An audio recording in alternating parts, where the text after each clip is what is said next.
Kembali di Corporate Action pemirsa, meski terhambat akibat pandemi COVID-19, potensi pertumbuhan Barito Pacific masih cukup besar. Sejalan dengan prospektifnya bisnis pada sektor basic industry and chemicals. Kita akan membahas prospek bisnis dan saham Barito Pacific bersama pendiri LBP Institute, Lucky Bayu Purnomo. Selamat pagi Mas Lucky. Selamat pagi.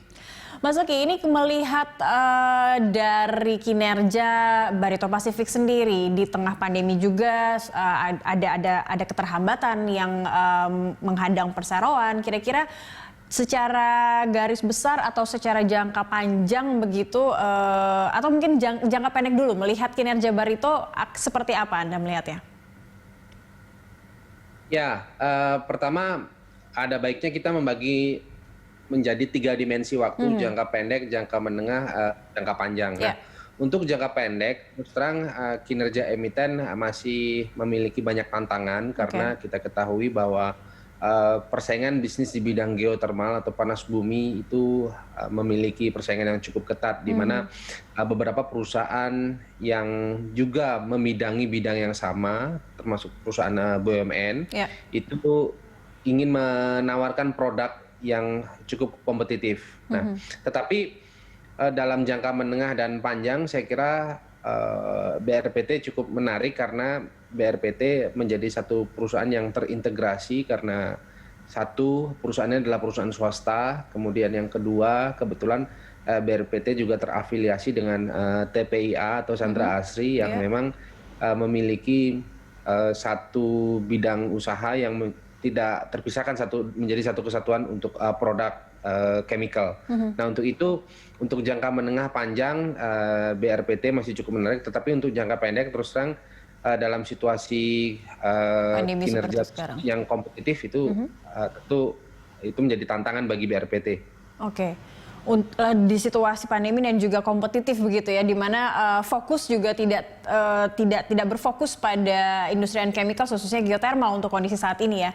Kalau untuk rencana Barito yang akan melakukan buyback saham begitu sehingga sudah menyiapkan dana sampai 1 triliun rupiah, ini Anda melihatnya seperti apa? Aksi korporasi yang akan dilakukan Barito di masa seperti sekarang ini seperti apa prospek dan peluangnya?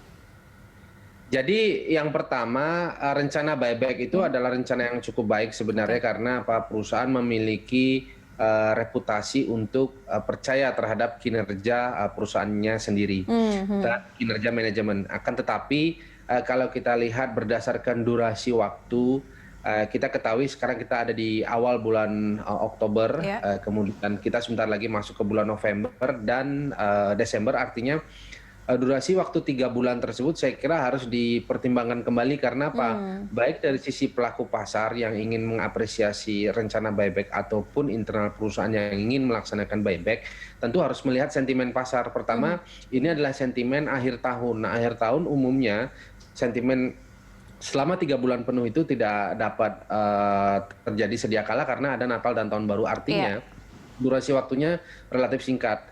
Nah, menurut pandangan saya, buyback itu dilakukan dapat dengan periode yang berkala atau menggunakan termin. Pertama, termin yang dilakukan adalah bulan Oktober dan November. Nah, kemudian termin yang berikutnya ada di bulan Januari, karena Januari umumnya pasar memiliki sentimen berikutnya yaitu Januari Effect, di mana pelaku transaksi ingin mengatur ulang portofolionya sehingga rencana buyback tersebut diharapkan dapat memberikan atau mencuri perhatian bagi pelaku pasar karena adanya proses buyback di waktu yang berbeda, terutama di bulan Januari di awal tahun begitu ya, untuk melihat. Jadi sebaiknya disarankan melakukan buybacknya ini per termin begitu ya. Tapi kalau melihat peluang saat ini swing investor sudah mulai masuk biasanya di bulan Oktober November, apakah itu bisa tidak sebenarnya dimanfaatkan untuk buyback juga? Waktu yang tepat tidak dimanfaatkan oleh Barito sendiri? Harga saham Barito Pacific saat ini ada di angka 855. Kemudian angka tersebut pada dasarnya masih menjadi satu angka yang cukup menarik atau harga yang cukup menarik bagi pelaku pasar. Untuk itu entry point saat ini baik dari investor yang ingin mengapresiasi harga sahamnya dan juga perusahaan yang ingin memperoleh apresiasi terhadap corporate action yang dilakukan yaitu buyback itu pada dasarnya sudah cukup baik. Nah, akan tetapi apa? Akan tetapi memang harus dilakukan secara termin. Nah, harga saat ini memang sudah relatif rendah dan relatif murah. Untuk itu akumulasi beli ketika momentum buyback itu dapat menjadi pilihan strategi transaksi saat ini. Oke, kalau kita beralih ke investasi dari BRPT sendiri terhadap proyek PLTU Jawa 9 dan 10 untuk di Cilegon, Banten, ini mendapatkan pinjaman sebesar 252 juta US dollar. Kira-kira Anda melihatnya seperti apa prospek dari pinjaman ini dan untuk proyek dari PLTU Jawa 9 dan 10?